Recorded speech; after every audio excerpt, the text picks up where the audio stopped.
Nah, ini kabar super top Marco Top. Dikabarkan datang lebih cepat. Ini dia jadwal keberangkatan pemain timnas Indonesia ke Arab Saudi.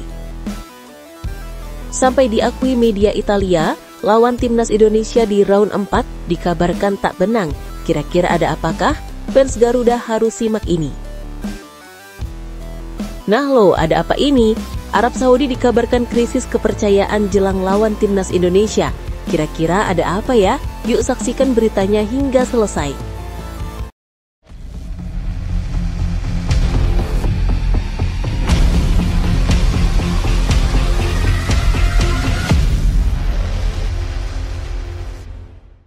Mohon subscribe channel Timnasku Indonesia agar tidak ketinggalan informasi Timnas Indonesia. Datang lebih cepat ini jadwal keberangkatan pemain Timnas Indonesia ke Arab Saudi. Kabar terbaru datang dari skuad Timnas Indonesia yang tengah bersiap menghadapi babak keempat kualifikasi Piala Dunia 2026 zona Asia. Ketua Badan Tim Nasional BTN Sumarji mengumumkan bahwa para pemain Garuda dijadwalkan berangkat lebih cepat ke Arab Saudi. Keputusan ini diambil dengan pertimbangan khusus, yakni agar para pemain bisa langsung beradaptasi dengan cuaca, kondisi, dan atmosfer pertandingan di Jeddah sebelum menghadapi dua lawan berat, Arab Saudi dan Irak. Langkah ini disebut sangat penting karena kedua laga tersebut dianggap krusial dalam menentukan perjalanan Indonesia di jalur kualifikasi menuju Piala Dunia. Biasanya, pemusatan latihan digelar di Jakarta sebelum tim terbang ke luar negeri. Namun kali ini ada kemungkinan besar Timnas Indonesia tidak menggelar pemusatan latihan di tanah air. Alasan utamanya adalah banyaknya pemain diaspora yang berkarir di luar negeri. Jika mereka harus pulang ke Indonesia terlebih dahulu, lalu kembali terbang ke Arab Saudi, waktu akan habis di perjalanan dan tenaga juga lebih terkuras. Oleh karena itu, keputusan untuk langsung berkumpul di Jeddah dianggap lebih efektif sekaligus efisien demi menjaga kondisi fisik serta mental pemain. Jadwal keberangkatan para pemain pun diatur secara bertahap. Pemain yang bermain di Super League menjadi rombongan pertama yang akan bertolak pada tanggal 2 Oktober. Setelah itu, para pemain diaspora yang berkarir di Eropa akan menyusul secara bergelombang. Ada yang berangkat pada tanggal 3, 4, 5, hingga 6 Oktober. Menurut Sumarji, hal ini tak bisa dihindari karena padatnya jadwal kompetisi yang masih harus dijalani para pemain bersama klub masing-masing. Meski begitu, targetnya tetap sama, yakni skuad lengkap Timnas Indonesia akan berkumpul pada 6 Oktober. Kepastian berkumpulnya skuad Garuda pada 6 Oktober menjadi momen penting menjelang laga melawan Arab Saudi yang akan berlangsung pada 8 Oktober waktu setempat. Artinya, hanya ada jeda 2 hari untuk melakukan persiapan bersama secara penuh. Hal ini tentu menjadi tantangan besar bagi pelatih Patrick Kluivert dalam meracik strategi terbaik dan memadukan gaya permainan para pemain. Meskipun singkat, waktu itu tetap diyakini cukup apabila seluruh pemain datang dengan kondisi bugar dan semangat tinggi. Dengan begitu, Timnas Indonesia masih memiliki peluang untuk menampilkan permainan terbaiknya. Tidak hanya pemain, tim pelatih dan ofisial juga sudah disiapkan untuk berangkat lebih awal. Patrick Kluivert sendiri akan bertolak dari Belanda pada tanggal 29 September bersamaan dengan para ofisial dari Jakarta. Dengan keberangkatan lebih cepat ini, tim pelatih dan ofisial akan lebih dulu tiba di Jeddah dan menyiapkan semua kebutuhan teknis maupun non-teknis. Kehadiran mereka lebih awal jelas memberi keuntungan karena segala sesuatu yang berkaitan dengan lapangan, fasilitas latihan, hingga akomodasi bisa dipastikan siap saat para pemain datang. Langkah datang lebih cepat ini tentu menuai beragam reaksi dari publik sepak bola tanah air. Ada yang menilai ini langkah cerdas karena memungkinkan pemain lebih fokus beradaptasi, terutama menghadapi cuaca panas Arab Saudi. Namun ada pula yang merasa waktu persiapan tetap terlalu singkat karena para pemain baru berkumpul utuh 2 hari sebelum laga penting. Situasi ini membuat banyak penggemar penasaran apakah strategi keberangkatan lebih cepat ini akan memberikan hasil positif atau justru menimbulkan tantangan baru. Dengan semua rencana yang sudah tersusun, para pemain Timnas Indonesia kini hanya perlu menunjukkan kemampuan terbaik mereka di lapangan. Pertandingan melawan Arab Saudi dan Irak jelas bukan tugas mudah, tetapi kesempatan emas ini bisa menjadi titik balik perjalanan Garuda menuju Piala Dunia 2026. Bagaimana menurut Anda? Apakah keberangkatan lebih cepat ke Arab Saudi ini bisa menjadi kunci sukses Timnas Indonesia di laga krusial nanti? Silakan tuliskan pendapat Anda di kolom komentar. Apakah langkah ini tepat atau ada strategi lain yang sebaiknya dilakukan skuad Garuda?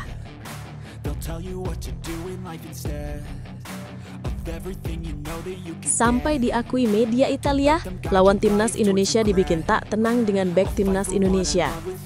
Jelang lanjutan kualifikasi Piala Dunia 2026 zona Asia di ronde 4, kabar dari skuad Timnas Indonesia semakin menghangatkan suasana. Lawan-lawan berat seperti Arab Saudi dan Irak dipastikan tak bisa bernafas lega.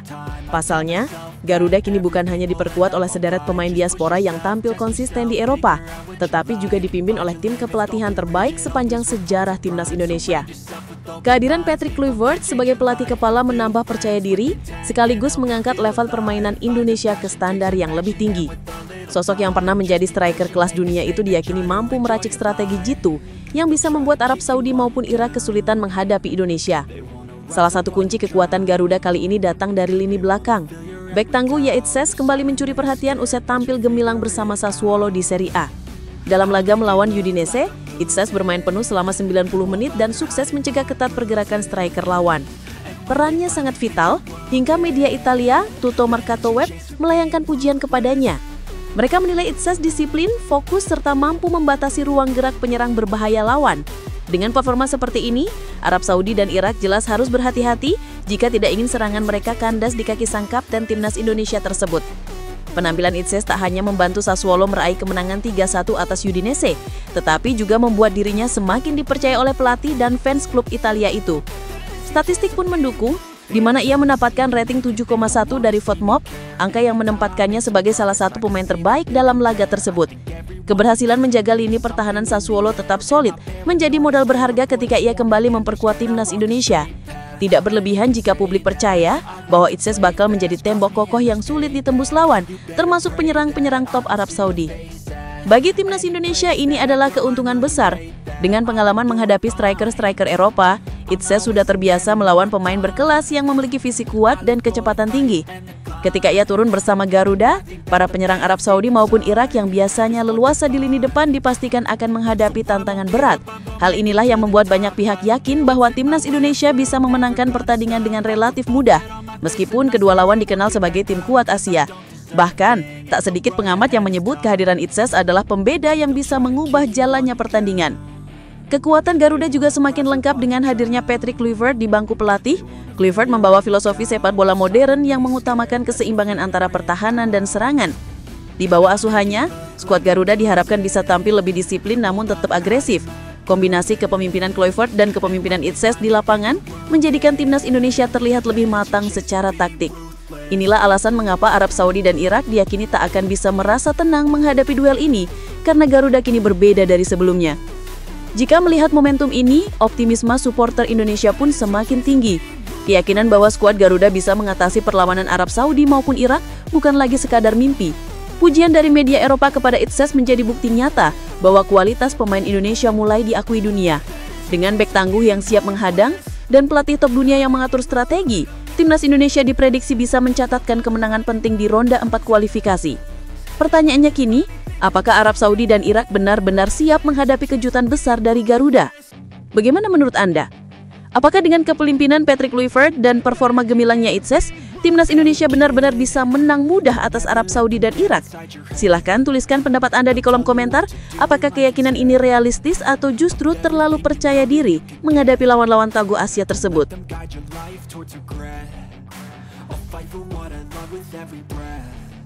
BRI Super League dibuat libur saat timnas Indonesia bermain di ronde keempat. Ambisi besar PSSI untuk membawa timnas Indonesia lolos ke Piala Dunia 2026 membuat segala upaya ditempuh, bahkan hingga mengorbankan kompetisi domestik. Tidak tanggung-tanggung, jadwal BRI Super League 2025-2026 resmi diliburkan pada pekan ke-8 demi memberi ruang persiapan penuh bagi skuad Garuda yang akan berjuang di ronde keempat kualifikasi Piala Dunia 2026 zona Asia. Keputusan ini sekaligus menjawab tuntutan keras dari para fans Garuda yang sudah lama mendambakan kehadiran timnas Indonesia di panggung Piala Dunia. Harapan besar publik membuat PSSI seolah tak punya pilihan lain selain memastikan seluruh fokus tertuju pada perjuangan skuad nasional.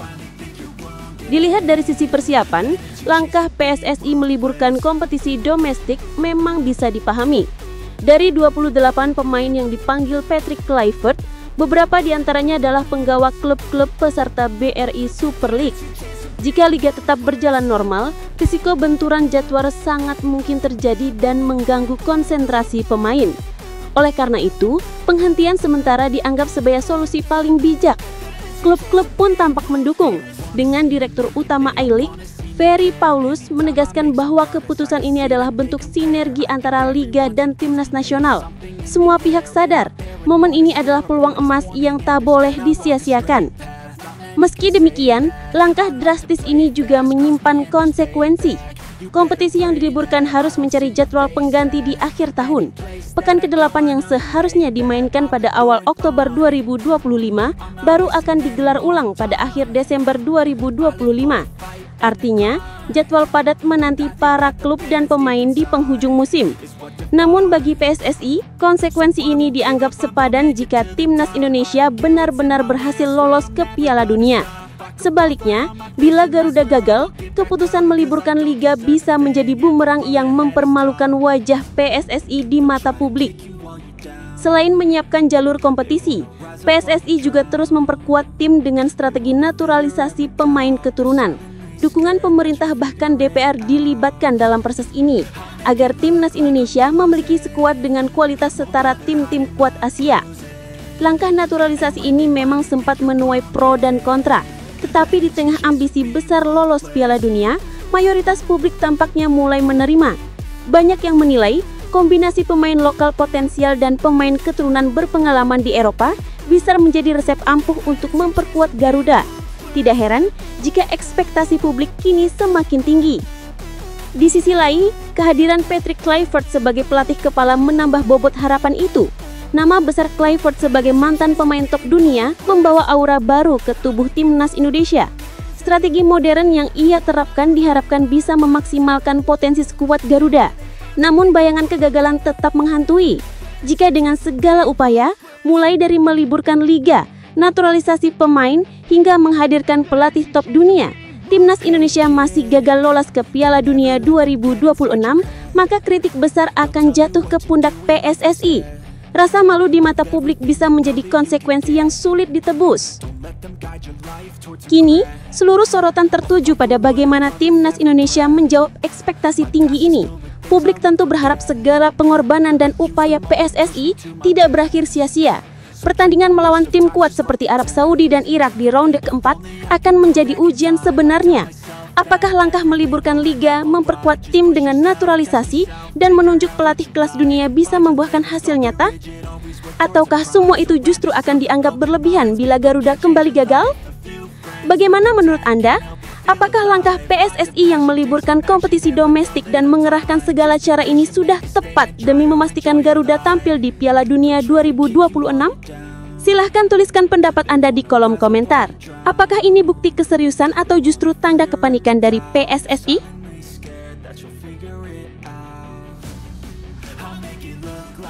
Arab Saudi krisis kepercayaan diri jelang lawan Timnas Indonesia. Menjelang putaran keempat kualifikasi Piala Dunia 2026 zona Asia, sorotan besar tertuju pada kondisi Timnas Arab Saudi. Skuad berjuluk The Green Falcons itu dikabarkan tengah dilanda krisis kepercayaan diri yang cukup serius. Hal ini muncul di tengah persiapan mereka untuk menghadapi dua laga penting, yakni melawan Timnas Indonesia pada tanggal 8 Oktober dan Irak pada 14 Oktober di Stadion King Abdullah Sport City, Jeddah. Situasi yang mengkhawatirkan ini secara tidak langsung menjadi sinyal positif bagi Timnas Indonesia yang sedang memburu tiket bersejarah menuju Piala Dunia. Pakar sepak bola Arab Saudi, Abdul Aziz Al-Ghiama, dalam sebuah wawancara di televisi menegaskan bahwa kondisi tim asuhan Hervé Renard saat ini tidak stabil, baik secara teknik maupun moral. Ia menyoroti masalah serius yang dihadapi, mulai dari sulitnya menemukan pemain baru yang bisa diandalkan hingga minimnya menit bermain para pemain di level klub. Masalah tersebut membuat skuad Arab Saudi tampil tanpa fondasi fisik yang prima dan kepercayaan diri yang kuat. Inilah yang disebut-sebut menjadi penyebab utama tim ini rentan tampil kurang maksimal di laga internasional mendatang. Lebih jauh, Al-Ghiama juga menilai bahwa kondisi ini bukan sekedar soal teknis di lapangan, tetapi juga menyangkut psikologi pemain. Para penggawa Arab Saudi saat ini tengah berada dalam tekanan besar, terlebih ekspektasi publik di negara mereka sangat tinggi. The Green Falcons telah dikenal sebagai tim yang rutin tampil di ajang Piala Dunia, sehingga kegagalan dalam kualifikasi kali ini akan menjadi pukulan telak baik bagi tim maupun supporter setia mereka. Tekanan inilah yang bisa menjadi bumerang dan semakin memperdalam krisis kepercayaan diri yang sedang mereka alami. Di sisi lain, situasi berbeda justru menyelimuti timnas Indonesia. Skuad Garuda yang kini diperkuat sejumlah pemain naturalisasi dari liga-liga top Eropa dan Asia sedang berada dalam grafik kepercayaan diri yang meningkat. Apalagi Indonesia sebelumnya sempat menahan imbang, bahkan mengalahkan Arab Saudi di fase sebelumnya. Modal inilah yang bisa menjadi senjata penting ketika pasukan Patrick Kluivert bertandang ke Jeddah untuk melakoni laga krusial. Dengan komposisi pemain yang makin matang dan pengalaman internasional yang terus bertambah, peluang Indonesia untuk kembali membuat kejutan sangat terbuka lebar. Arab Saudi yang biasanya menjadi salah satu raksasa Asia, kini justru tampak rapuh. Ketidakbugaran pemain, minimnya regenerasi hingga krisis mental menjadi isu besar yang mereka hadapi. Jika kondisi ini tidak segera diperbaiki, maka bukan tidak mungkin laga melawan Indonesia justru menjadi ajang kejatuhan mereka. Sebaliknya, bagi Indonesia, inilah momentum emas untuk membuktikan bahwa mereka tidak lagi dipandang sebelah mata. Dengan mental yang terjaga dan persiapan matang, skuad Garuda punya kesempatan nyata untuk mendekatkan diri ke Piala Dunia 2026. Bagi publik sepak bola Indonesia, kabar tentang krisis kepercayaan diri Arab Saudi ini tentu menjadi angin segar. Harapan besar kini mengemuka bahwa timnas Indonesia mampu melangkah lebih jauh dan mencetak sejarah baru. Namun tentu saja semua ini harus dibuktikan di lapangan. Disiplin, fokus dan semangat juang tinggi akan menjadi kunci bagi Marcelino Ferdinand dan kawan-kawan untuk menaklukkan tantangan di Jeddah. Lantas bagaimana menurut kalian? Apakah dengan kondisi Arab Saudi yang sedang terpuruk ini, peluang Indonesia untuk mencatatkan sejarah lolos ke Piala Dunia 2026 semakin terbuka lebar? Atau justru kalian merasa skuad Garuda tetap harus waspada? Karena The Green Falcons punya tradisi panjang di kancah internasional. Silakan tuliskan pendapat kalian di kolom komentar.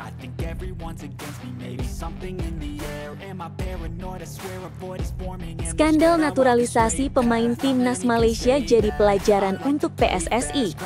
Skandal naturalisasi yang menimpa Federasi Sepak Bola Malaysia atau FAM kini menjadi sorotan besar dunia sepak bola.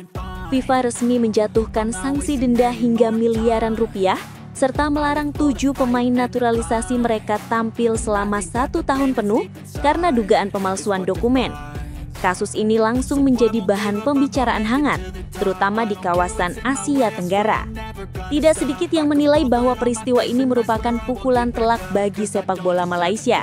Namun, di sisi lain, hal ini juga bisa menjadi pelajaran penting bagi PSSI dalam mengelola proses naturalisasi agar tidak terjerumus ke masalah serupa. Uniknya, muncul isu liar bahwa Indonesia adalah pihak yang melaporkan kasus naturalisasi Malaysia ke FIFA. Dugaan ini semakin menguat karena beberapa hari sebelum sanksi dijatuhkan, Presiden Indonesia bertemu dengan Presiden FIFA. Momentum ini dimanfaatkan oleh Malaysia untuk mencari alibi bahwa PSSI lah yang menjadi dalang di balik terbongkarnya praktik curang tersebut. Padahal, FIFA memiliki mekanisme investigasi tersendiri dan tidak mungkin menjatuhkan hukuman tanpa bukti serta investigasi mendalam. Namun tuduhan ini jelas menimbulkan ketegangan dan saling curiga antara dua federasi serumpun tersebut. Jika ditarik ke belakang, aturan FIFA tentang naturalisasi pemain sebenarnya sudah sangat ketat sejak 2004. Pasal 7 regulasi FIFA menegaskan 4 syarat utama yang harus dipenuhi mulai dari kelahiran di negara yang bersangkutan, asal-usul orang tua atau kakek nenek, hingga masa tinggal yang sah selama 5 tahun berturut-turut sejak usia 18 tahun. Bahkan sejak Juli 2025, FIFA menambahkan aturan baru terkait masa tinggal yang lebih detail di bawah usia 18 tahun. Semua itu harus didukung dengan dokumen resmi dan sah. Dari sini jelas terlihat bahwa FIFA tidak main-main dalam menjaga integritas naturalisasi pemain. Bagi Indonesia, isu ini sangat relevan karena PSSI juga sedang aktif melakukan naturalisasi untuk memperkuat timnas. Meski selama ini PSSI mengklaim prosesnya sesuai aturan, tetap saja skandal Malaysia menjadi alarm peringatan. Kesalahan sekecil apapun dalam dokumen bisa berujung fatal. Apalagi Indonesia tengah menjadi sorotan dunia setelah beberapa pemain naturalisasi sukses membantu tim Garuda melangkah lebih jauh di kualifikasi Piala Dunia 2026. Situasi ini menuntut PSSI agar lebih transparan dan teliti, sehingga tidak memberi celah bagi pihak lain untuk menjatuhkan tuduhan serupa. Kasus Malaysia ini seharusnya juga menjadi refleksi bagi publik sepak bola Indonesia. Seringkali isu naturalisasi dipandang sebelah mata, bahkan tidak jarang dipolitisasi. Padahal proses ini bukan sekedar mengganti paspor, melainkan menyangkut kredibilitas federasi dan kehormatan negara. Jika sampai ada pemalsuan dokumen, dampaknya bukan hanya sanksi finansial tapi juga reputasi bangsa di kancah internasional. Karena itu, penting bagi PSSI untuk menjadikan skandal ini sebagai cermin agar setiap langkah naturalisasi di Indonesia benar-benar transparan, sah, dan sesuai regulasi FIFA. Kini publik menunggu bagaimana kelanjutan banding Malaysia PCAS atau Pengadilan Arbitrase Olahraga. Namun apapun hasilnya, reputasi Malaysia sudah tercoreng.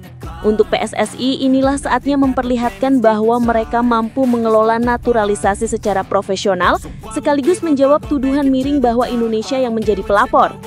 Justru dengan kasus ini, PSSI harus membuktikan kepada dunia bahwa sepak bola Indonesia ingin maju dengan cara yang bersih. Bagaimana menurut Anda? Apakah skandal Malaysia ini bisa menjadi pelajaran berharga atau justru membuka babak baru persaingan panas di Asia Tenggara? Silahkan tinggalkan pendapat Anda di kolom komentar.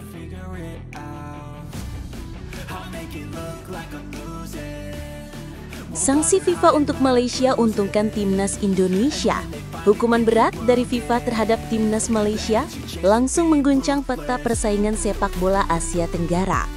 7 pemain naturalisasi yang dinyatakan ilegal terbukti menggunakan dokumen palsu demi memperkuat Harimau Malaya dalam laga resmi internasional. Nama-nama besar seperti Gabriel Felipe Arocha, Facundo Thomas Garces, Rodrigo Julian Holgado, hingga João Vitor Figueiredo mendadak tak bisa lagi dipanggil ke timnas selama 12 bulan penuh. Sanksi ini bukan hanya menjatuhkan citra Federasi Sepak Bola Malaysia, tapi juga merusak persiapan mereka di ajang besar. Di tengah gejolak ini, muncul tuduhan dari pihak Malaysia bahwa Indonesia adalah dalang di balik laporan ke FIFA. Alasannya sederhana. Beberapa hari sebelum hukuman dijatuhkan, Presiden Indonesia sempat bertemu langsung dengan Presiden FIFA. Momentum itu dimanfaatkan oleh Malaysia untuk membangun narasi bahwa Garuda lah yang membocorkan skandal naturalisasi mereka. Tuduhan ini memang sulit dibuktikan, namun bisa dimaklumi karena hukuman yang dijatuhkan FIFA benar-benar menghantam telak ambisi Malaysia di level internasional.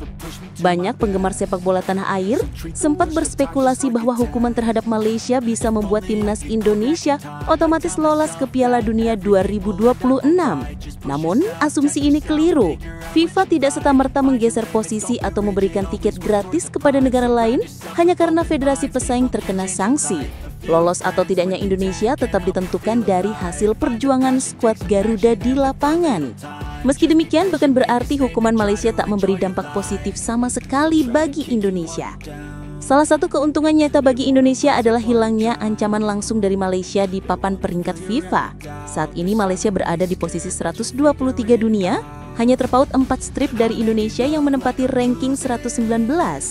Jika poin Malaysia dipangkas akibat penghapusan hasil melawan Vietnam atau laga-laga lain, otomatis jarak Indonesia akan semakin aman. Situasi ini memberi ruang bagi Garuda untuk menjaga kestabilan ranking FIFA mereka yang sangat penting dalam penentuan pot undian internasional. Keuntungan lain datang dari ranah psikologis. Persaingan panas antara Indonesia dan Malaysia selama ini kerap membakar emosi pemain maupun supporter. Dengan Malaysia dihantam skandal besar, beban mental justru bisa sedikit berkurang bagi Garuda. Indonesia kini bisa lebih fokus pada lawan-lawan lain seperti Saudi Arabia, Irak, atau tim Asia Barat yang levelnya lebih tinggi. Ketika Malaysia sibuk mengurus banding di CAS dan memperbaiki internal, Garuda punya kesempatan melangkah lebih jauh tanpa gangguan rival klasiknya.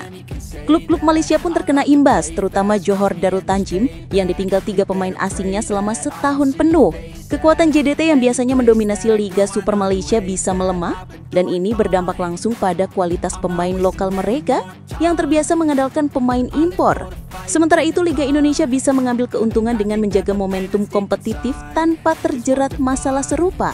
Perbedaan kualitas liga akan semakin jelas terlihat dan pada akhirnya bisa menguntungkan timnas Indonesia yang basisnya adalah pemain lokal dari Liga 1. Tidak heran juga Malaysia panik dan mencari kambing hitam, salah satunya dengan menuduh Indonesia sebagai pelapor. Padahal FIFA sudah punya mekanisme investigasi independen. Kasus naturalisasi ilegal ini memang tak bisa ditutup-tutupi karena menyangkut regulasi yang ketat soal asal-usul pemain. Jika VAM benar terbukti bersalah, mereka akan bernasib sama seperti Timor Leste tahun 2017 yang kehilangan hak ikut kualifikasi. Bagi Indonesia, skandal ini adalah pelajaran berharga. PSSI harus memastikan bahwa setiap proses naturalisasi pemain berjalan sesuai aturan FIFA dan Undang-Undang Kewarganegaraan RI. Jangan sampai kelalaian administrasi menjerumuskan Garuda ke dalam skandal serupa. Kini publik menunggu, apakah Malaysia bisa lolos dari jeratan hukum FIFA atau justru tenggelam semakin dalam?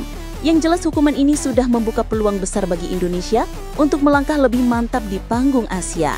Bagaimana menurut Anda? Apakah Indonesia memang diuntungkan dari skandal ini? Atau hanya jadi kambing hitam dari drama sepak bola Malaysia? Silahkan tulis opini Anda di kolom komentar.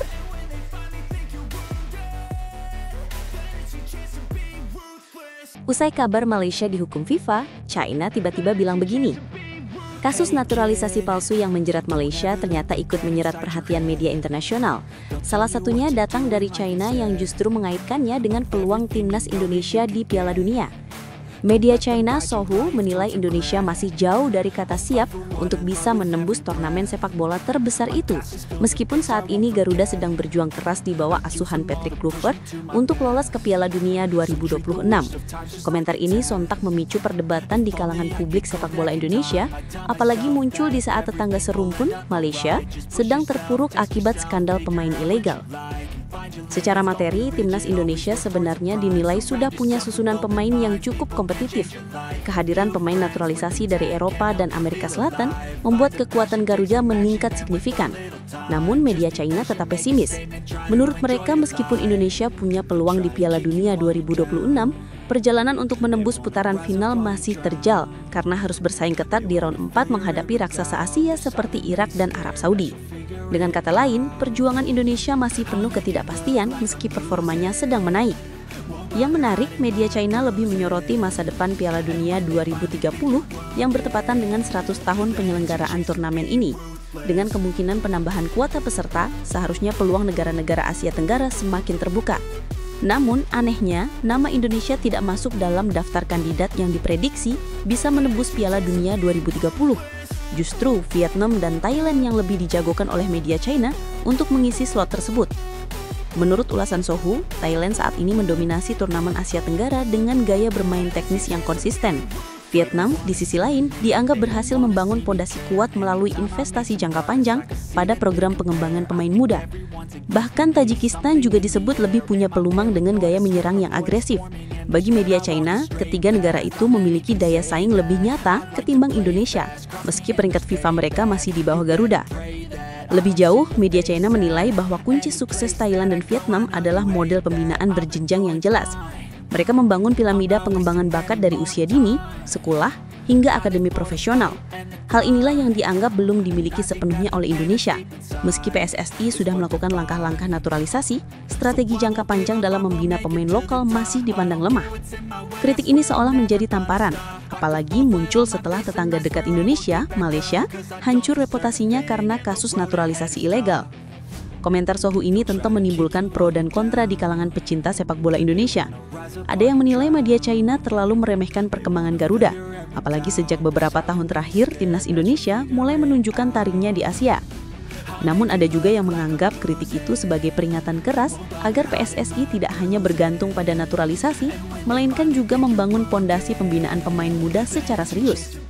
Pada akhirnya, semua prediksi media hanyalah analisa yang bisa berubah seiring waktu. Timnas Indonesia kini masih punya pekerjaan besar untuk lolos ke Piala Dunia 2026. Jika sukses, tentu pandangan dunia, termasuk media China, akan berubah drastis. Namun jika gagal, kritik yang dilontarkan ini akan terasa semakin relevan. Pertanyaannya, apakah Garuda bisa membuktikan bahwa mereka layak diperhitungkan di level dunia, atau justru hanya menjadi sorotan karena isu naturalisasi dan rivalitas regional? Bagaimana menurut Anda? Apakah komentar media China ini sekadar meremehkan atau memang cerminan kondisi sebenarnya? Silakan tinggalkan pendapat Anda di kolom komentar.